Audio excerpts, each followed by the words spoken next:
Now the famine was still severe in the land, so when they got no, so when they had eaten all the grain they had brought from Egypt, their father said to them, "Go back and buy us a little more food." But Judah said to him, "The man warned us solemnly, 'You will not see my face again unless your brother is with you.'" Yes.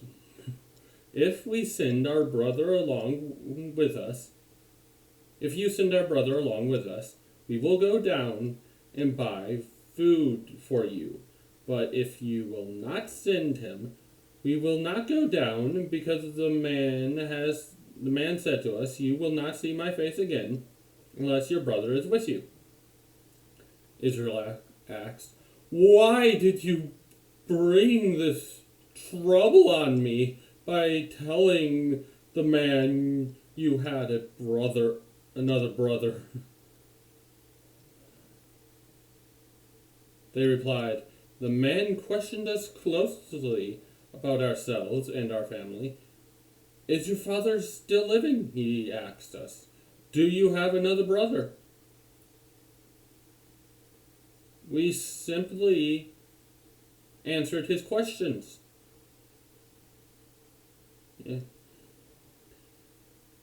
How were we to know? He would say, 'Bring your brother down here.'" Good point. How would they know? And this obviously doesn't fit in the other story because it. Listen, atheist. Not even not atheist. Biblical skeptic, because there are plenty of atheists who think the Exodus and Genesis is actual history. There are atheists who believe that. So, just because it doesn't say it in the previous chapter doesn't mean it didn't happen.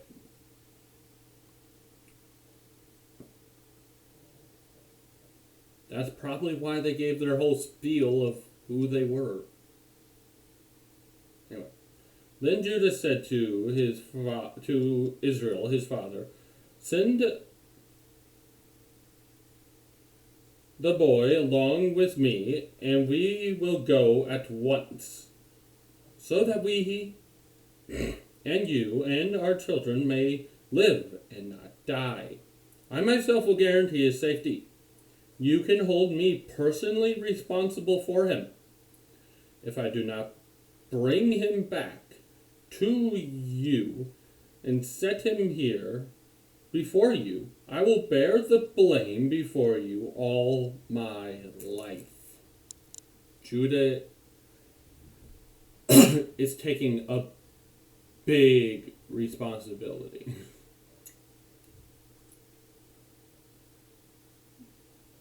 Here. And this is a propaganda. Then why was Reuben the one or saying, "You can kill both of my sons, so I get to suffer the same thing you're suffering," in the previous chapter? Why wouldn't that be changed if this was propaganda? But what this is Judah bearing the iniquities of all his brothers. Think of it. If anything happens to Benjamin, he is saying himself that he's at fault. Let's say, I don't know, Nefertal does something stupid that leads to the death of Benjamin somehow. I don't know. Judah's like, "No, that's my responsibility." And all his life, if he does not return his brother to his father, if he does not only get them food so they can live, but also taking his son into the world of danger. Yeah. I bet there's some parallels to Jesus you can draw there. As it is, if we had not delayed, we could have gone and returned twice. I mean, this is probably hyperbole, but yeah. Then their father Israel said to them, "If it must be, do this. Put some of the best products of the land in your bags, and take them down to the man as a gift. A little balm, a little honey, some spices and myrrh, some pistachio nuts and almonds. Take double the amount of silver with you, for you must return the silver that was put back into to the mouths of your sacks. Perhaps it was a mistake, like, we have to put this in the sacks. Hey, there's some sacks here. It's like, wait, that was theirs. Oops." But just kind of like, we're sorry. Take your brother also and go back to the man at once, and may God Almighty, or El Shaddai, grant you mercy before the man, so that he will let your other brother, and Benjamin come back with you. As for me, I am beheaved. If I am beheaved, I am beheaved. Also, yes, there is multiple names for God, multiple titles. It was a common thing. It just was. Anyway.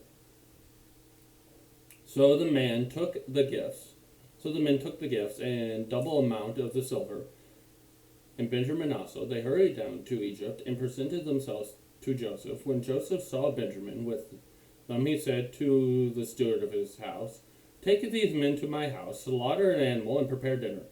They are to eat with me at noon." The men did as Joseph told them and took them into Joseph's house. Now think of this. You were being accused of being spies, got regularly questioned, justly questioned, and, well, were threatened if you did not return with your youngest brother. Well, it's just fill in the blanks. Probably not good things. And now you're being led to the very guy who did it. House. Yeah. Now take the men. Now the men were frightened. Yeah. When they were taken to his house, they thought, we are brought here because of the silver that was put back into our sacks the first time. He wants to attack us and overpower us and seize us as slaves and take our donkeys. Donkeys were valuable.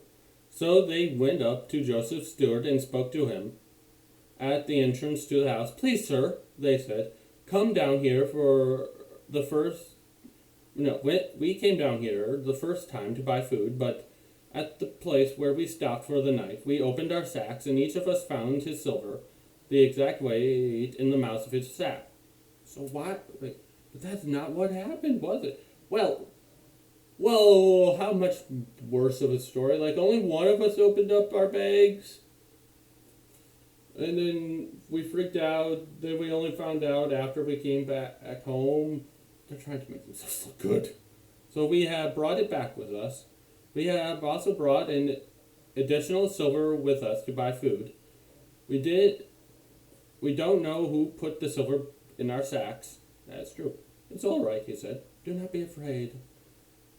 Your God, the God of your father, has given you treasure in your sacks. I received your silver." Now that's probably not true. It's probably a test from Joseph just to see what they'll do. Anyway, then he brought Simon out to them. As you know, if either Joseph told Simon and then don't you dare tell, or he didn't, and Simon's just freaking out. The steward took them into Joseph's house and gave them water to wash their feet, and provided fodder for their donkeys.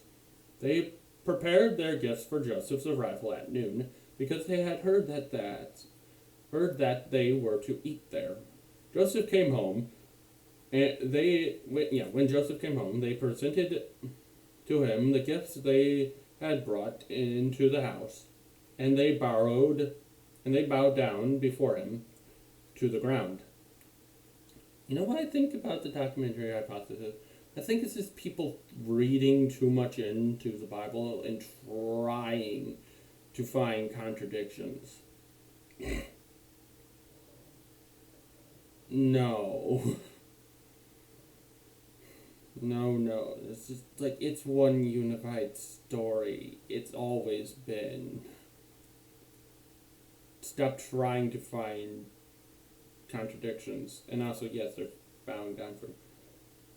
He asked them how they were, and then he said, "How is your aged father you told me about? Is he still living?"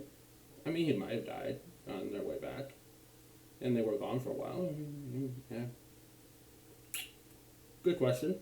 They replied, "Your servant, our father, is still alive and well," and they bowed lower to pay him honor. As he looked around and saw his brother Benjamin, his own mother's son, Rachel, now Rebecca. Yeah. Yeah. Anyway, he asked, "Is this your youngest brother? The one you told me about?" And he said, "God be gracious to you, my son." Anyway, deeply moved at the sight of his brother, Joseph hurried out and looked for a place to weep. He went into his private room and wept there. He's seeing his brother for the first time in 13 years. Yeah. Imagine you are gone from your brother for 13 years. And you went through the horrible stuff Joseph did. Anyway, deeply moved. After he had washed his face, he came out and controlled himself and said, "Serve the food." They served him by himself, the brothers by themselves, and the Egyptians who ate with him by themselves, because the Egyptians could not eat with Hebrews, for that is detestable to Egyptians. Yes, the Egyptians don't like foreigners. And yes, I said this takes place during the Hyksos. But the Hyksos were the Egyptians. Well, they acted like it in a lot of ways.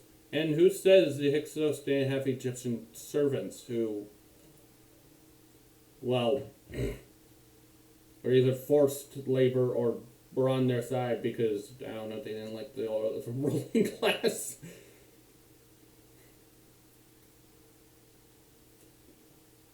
The men had been seated before him in order of their ages, from the firstborn to the youngest. They looked at each other in astonishment. They probably rarely, if ever, sat together for a family meal in their age order. And even if they did, how would this person, who's been living in Egypt for as long as they know, his entire life, know how old they all are? When the portions were served to them from Joseph's table, Benjamin's portion was 5 times as much as anyone's else. Brotherly love? Probably. Little test? Probably. Part of a great test? Yes. So they feasted and drank freely with him. Yes. Genesis chapter 43. 43. Also, another thing with biblical contradictions, I notice a lot of times it seems like there's a lot of, or at least growing among Christians who really don't care if the Bible has contradictions. Not saying that's a good thing. No, it's not. Defend the Bible. But they don't care with minor scribal errors or, like, most of the things ACs point out just don't matter. Anyway. So, what are you doing? I wanted to show you a route from Cairo to Jerusalem. Now here it says 150 47 hours. That is 6.125 days. Now, here's something about this route. This route is only for, well, one person. I guess a small group of people could do this. This route involves no stopping. This route, as you can notice if we zoom in, follows modern day roads.